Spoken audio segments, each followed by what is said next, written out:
She thought she was a widow. For 6 years, Zolani believed her husband was dead. She raised 2 children alone, worked herself to exhaustion, and every single month she sent $300 to his mother. She kept her promise. She honored his memory. But then one phone call shattered everything she thought she knew. Her husband wasn't dead. He was alive, living a secret life just 2 hours away. And his mother? She knew everything. She had been lying to Zolani for 6 years, taking her money while helping him build a new life with another woman. This is her story, and the truth will shock you to your core. Welcome back to the channel. Today we're sharing a story that will make you question everything you think you know about trust, family, and loyalty. This is the true story of Zolani, a woman who discovered that the life she had been living for 6 years was built on lies. If you appreciate real-life stories that make you think, that make you question what you would do in impossible situations, please hit that like button right now. Subscribe to this channel because we bring you true stories that need to be heard. Turn on that notification bell, and most importantly, stay until the end, because the twist in this story is something you won't see coming. Drop a comment and tell us what you would have done in Zolani's position. Now, let's begin. 6 years ago, Zolani's world ended on a Tuesday afternoon. She was 26 years old, mother to 2 beautiful children, a daughter named Amara who was 4, and a son named Kofi who had just turned 1. Her husband Tendai worked at a furniture factory on the outskirts of town, a job that didn't pay much but kept food on their table and a roof over their heads. They weren't rich, but they were happy. They were building something together, brick by brick, day by day. That Tuesday started like any other. Zolani had dropped Amara at preschool, fed Kofi his breakfast, and was folding laundry when her phone rang. The voice on the other end was shaking, barely able to form words. It was Tendai's supervisor from the factory. There had been an accident, an explosion in the chemical storage room. 3 workers were dead. Tendai was one of them. Zolani remembered dropping the phone. She remembered the sound it made when it hit the floor, that hollow crack that seemed to echo through her entire body. She remembered Kofi starting to cry, sensing something terrible in his mother's scream. But everything after that became a blur of pain and disbelief. The hospital visits, the burned bodies, the identification process that relied on dental records because the victims were unrecognizable, the closed casket at the funeral, the weight of Amara's small hand in hers as they stood at the gravesite, her daughter asking when Daddy would wake up. Tendai's mother, Naledi, was destroyed. The woman who had always been so strong, so dignified, collapsed at the funeral. She wailed with a grief that seemed to tear the sky apart. She held on to Zolani like she was drowning, and Zolani held her back because they were both drowning in the same ocean of loss. After the burial, as people began to leave and the sun started to set, Naledi took Zolani's hands in hers. Her eyes were red and swollen, her voice hoarse from crying.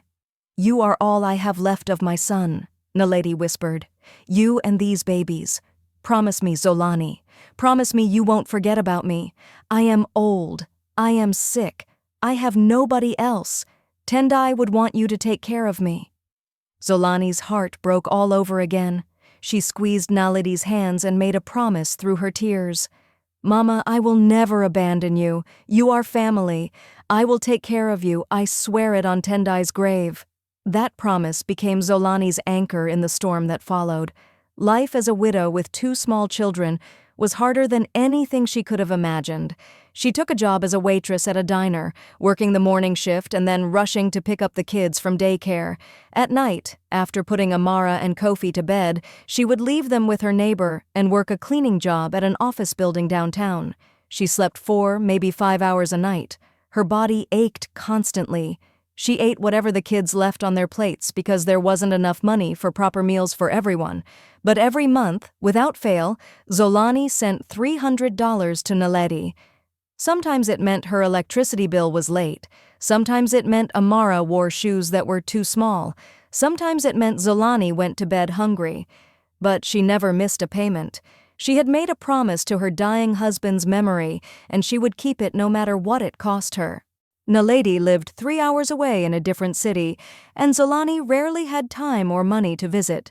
They talked on the phone occasionally, brief conversations where Naledi would thank her for the money and tell her how difficult things were, how the medicines were expensive, how the rent kept going up. Zolani would reassure her, tell her not to worry, promise that the money would keep coming. After each call, Zolani would look at her own bills, at her own children's needs, and she would take a deep breath and push forward. Her friends tried to help. They told her she was doing too much, that she needed to take care of herself and her kids first. Zolani's younger sister begged her to move back home where family could help with the children, but Zolani refused everything. She had made a promise. She was honoring her husband's last wish. That promise was all she had left of the life they had planned together. 3 years passed this way, then 4, then 5. Zolani's children grew. Amara started 3rd grade. Kofi began kindergarten. Zolani's hands developed permanent calluses from work. Her back hurt all the time from the cleaning job. She had gray hairs at 31 years old, but she kept going. She kept working. She kept sending that money. Then came the cracks in her carefully constructed reality. Small things at first, easy to dismiss. Amara came home from school one day looking confused. Her teacher had asked the class to bring in family photos, and when Amara showed her picture of Tendai, another student said she had seen a man who looked just like him at the shopping mall. Zolani's heart skipped, but she smiled and told her daughter that sometimes people just look alike. Daddy was in heaven watching over them. A few weeks later, Zolani's sister called, her voice urgent and strange.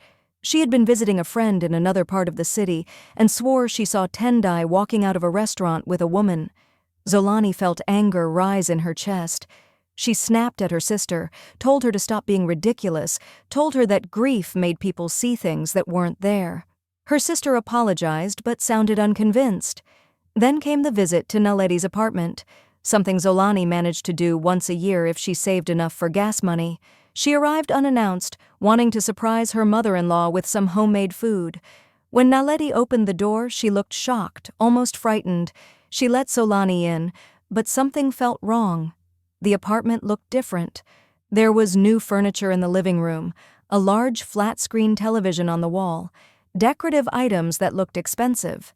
Zolani noticed Naledi was wearing jewelry she had never seen before. "Mama, your place looks so nice," Zolani said, trying to keep her voice casual.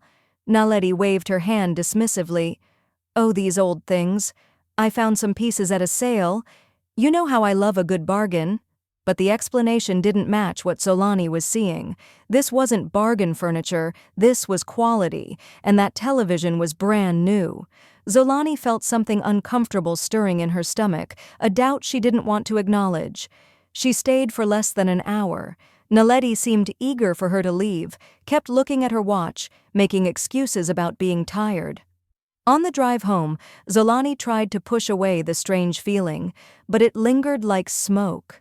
The real unraveling began with a piece of mail that arrived at Zolani's apartment one morning. It was addressed to Tendai Foster, her husband's name. Her hands trembled as she opened it. It was a medical bill from an insurance company showing a recent claim for emergency room services. The date was from 2 months ago. Zolani stared at the paper until the words blurred. This had to be a mistake, some clerical error. Her husband had been dead for nearly 6 years. She called the insurance company, her voice shaking. The representative on the phone sounded confused by her confusion. Yes, they confirmed, the claim was recent. No, there was no error in their system. The patient had used Tendai Foster's insurance card at the hospital. Would she like to dispute the charges? Zolani couldn't breathe. She hung up the phone and sat in silence, her mind racing through impossible explanations. Identity theft? But who would steal a dead man's identity? A mistake at the hospital? But they had his insurance information. Nothing made sense. Everything made sense. Her world was tilting on its axis. For 3 days, Zolani could barely function. She went through the motions of life in a daze, serving customers at the diner without really seeing them, putting her children to bed without hearing their stories. Her mind kept circling back to that medical bill, to her sister's sighting, to Amara's classmate's comment, to the expensive items in Naledi's apartment, pieces of a puzzle she was terrified to complete. Then came the phone call that changed everything. It was 2 o'clock in the morning when her phone rang, the sound dragging her out of restless sleep. A woman's professional voice identified herself as calling from St. Catherine's Hospital. There had been an emergency admission. Her husband, Tendai Foster, was in critical condition. They needed her to come immediately. Zolani thought she was dreaming. She had to be dreaming. She heard herself saying words that didn't make sense. "My husband is dead. He died 6 years ago. You have the wrong person." The nurse's voice remained calm but insistent. "Mrs. Foster, according to our records, you are listed as his wife and emergency contact. He is in intensive care. The situation is very serious. Please come to the hospital as soon as possible." Zolani got out of bed like a zombie. She called her neighbor, who came over to stay with the sleeping children. She drove to the hospital with her hands gripping the steering wheel so tight her knuckles turned white. This wasn't possible. This was a nightmare. She would get there and they would realize their mistake, and she would go home and wake up and everything would make sense again. But when she arrived at the hospital and gave her name at the intensive care unit desk, the nurse checked her computer and nodded. She led Zolani down a long corridor with fluorescent lights that hummed overhead. They stopped outside a room with glass windows. The nurse gestured toward the window. "You can see him there. The doctor will be with you shortly to discuss his condition." Zolani's legs moved forward, even though her brain was screaming at them to stop. She looked through the glass window into the hospital room. There was a man in the bed, surrounded by machines and monitors. He looked thin and weak, his skin gray. But she recognized him. Oh God, she recognized every line of his face. It was Tendai, her husband, alive. Zolani's scream brought nurses running. Her legs gave out and she collapsed against the wall, hyperventilating, her vision going dark at the edges. Someone brought her water. Someone helped her to a chair. Through the roaring in her ears, she heard a doctor explaining something about cancer, about late-stage diagnosis, about difficult decisions that would need to be made. She was his legal wife, they said. She would need to be involved in his medical care. Legal wife. The words cut through her shock. She looked up at the doctor with wild eyes. "What do you mean, legal wife? Is there another wife?" The doctor looked uncomfortable. Before he could answer, Zolani heard footsteps behind her. She turned to see a woman walking toward them, a young woman with a round belly, heavily pregnant. The woman's face was streaked with tears. She looked at Zolani with confusion and fear. "Who are you?" the pregnant woman asked. "I'm Tendai's wife," Zolani heard herself say. "Who are you?" The woman's face went white. "I'm his wife too. My name is Thandiwe." The world stopped. Zolani stared at this woman, at her pregnant stomach, at the wedding ring on her finger. A nurse quickly ushered them both into a private waiting room. For several minutes, neither woman could speak. They just stared at each other, two lives that should never have intersected, suddenly colliding in the cruelest way possible. Thandiwe spoke first, her voice breaking. "I met him 4 years ago. He told me he had never been married. He said I was his first love, his only love. We got married 2 years ago. I'm 7 months pregnant with our baby." Zolani felt like she was listening to someone describe a stranger. "He was my husband for 3 years before he died. Or before I thought he died. There was a factory explosion. They told me he was dead. We had a funeral. I buried him." Thandiwe's hands went to her mouth. "The factory accident. He told me about that. He said he was badly injured, that his face needed reconstruction, that he almost died. He showed me his scars. But he never mentioned a wife. He never mentioned children." "We have 2 children," Zolani whispered. "Amara is 10. Kofi is 7. They think their father is dead." Both women started crying then, tears for different reasons, but from the same well of betrayal. They sat in that waiting room for an hour, sharing pieces of a man who had lied to them both. Thandiwe had met Tendai at the hospital where she worked as a nurse. He had been coming in for follow-up treatments after the factory accident. He had a different last name then, or so she thought. The insurance, the paperwork, everything had seemed legitimate. "I loved him," Thandiwe whispered. "I thought we were building a life together." "So did I," Zolani replied. 6 years ago. Then the door opened, and Naledi walked in. Tendai's mother stopped when she saw both women, her face registering shock for just a moment before her features hardened. Zolani stood up, and suddenly all the confusion and pain crystallized into pure rage. "You knew," Zolani said, her voice low and dangerous. "You knew he was alive. You've known this whole time." Naledi said nothing, but her silence was confirmation enough. "I sent you $300 every month for 6 years." Zolani's voice rose. "I starved myself. My children went without. I worked myself sick. And you took my money knowing your son was alive, knowing he had abandoned us." "He's my son," Naledi said coldly. "What was I supposed to do?" "Tell me the truth," Zolani screamed. Hospital security started moving toward them, but she didn't care. "You watched me suffer. You took my money. What did you do with it, Naledi? What did you do with my money?" Naledi's face twisted with something ugly.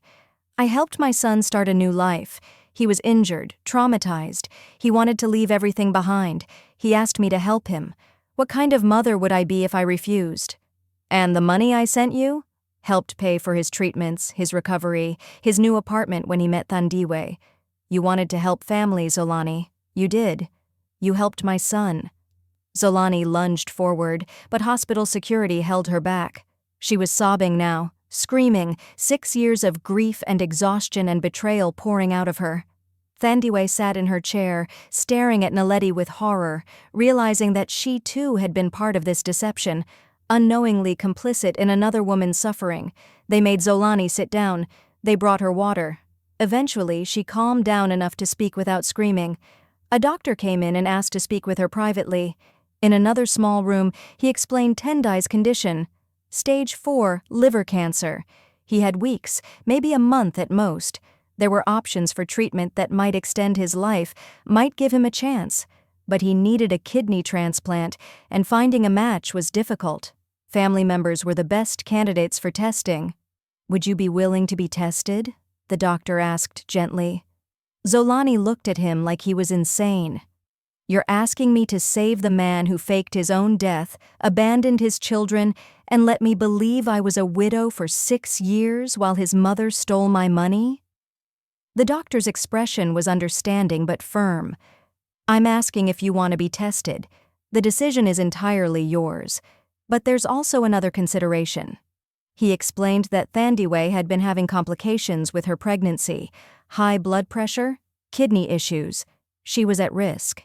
If her condition worsened, she might need a kidney transplant herself after the baby was born. The doctor wasn't supposed to say this, but sometimes in medicine there were possibilities. Kidney swaps, chains of donors. If Zolani matched Thandiwe, and if Thandiwe matched Tendai, there were options. "Why would I help either of them?"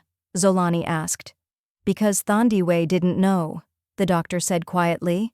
"She's a victim here too. And she's carrying an innocent baby who deserves a healthy mother." Zolani went back to the waiting room. Naledi had left. It was just her and Thandiwe. The pregnant woman looked broken, her hands protectively on her belly. She looked up when Zolani entered. "I'm so sorry," Thandiwe whispered. "If I had known, I swear, I would never have—" "I know," Zolani said. She sat down next to this woman who shared the worst connection possible. "The doctor told me about your kidney problems." Thandiwe nodded, tears streaming down her face. "They're monitoring me closely. They say I might need treatment after the baby comes. They want me to get tested, to see if I'm a match for Tendai, or for you." Thandiwe's eyes widened. "You don't have to do that. After everything, you don't owe anyone anything." Zolani sat in silence for a long time. She thought about her children, about Amara and Kofi who had grown up without a father. She thought about 6 years of struggle and sacrifice. She thought about Naledi's cold eyes and lack of remorse. She thought about Tendai lying in that hospital bed, the man she had loved, the man who had chosen to destroy her rather than face his problems. But she also thought about Thandiwe's innocent baby, about a child who hadn't asked to be born into this mess. "I'll get tested," Zolani finally said. Over the next 3 days, Zolani went through the medical tests. She waited for results. She went home and held her children and tried to figure out how to tell them their father had been alive all this time. Amara was old enough to understand betrayal. The look in her daughter's eyes when Zolani explained what had happened would haunt her forever. The test results came back. Zolani was a match for Thandiwe. Thandiwe was a match for Tendai. There was a possibility of a kidney swap chain, but it was complicated, risky, and time was short. Zolani went to the hospital to see Tendai for the first time since discovering he was alive. She walked into his room alone. He was awake, looking at her with eyes full of regret and shame and fear. "Zolani," he whispered. She stood at the foot of his bed, this man she had mourned for 6 years. "Why, Tendai? Just tell me why." His voice was weak, but the words came out in a rush. He had been so badly injured in the factory explosion. His face had needed reconstruction. He had been depressed, traumatized. He felt like a failure as a husband and father.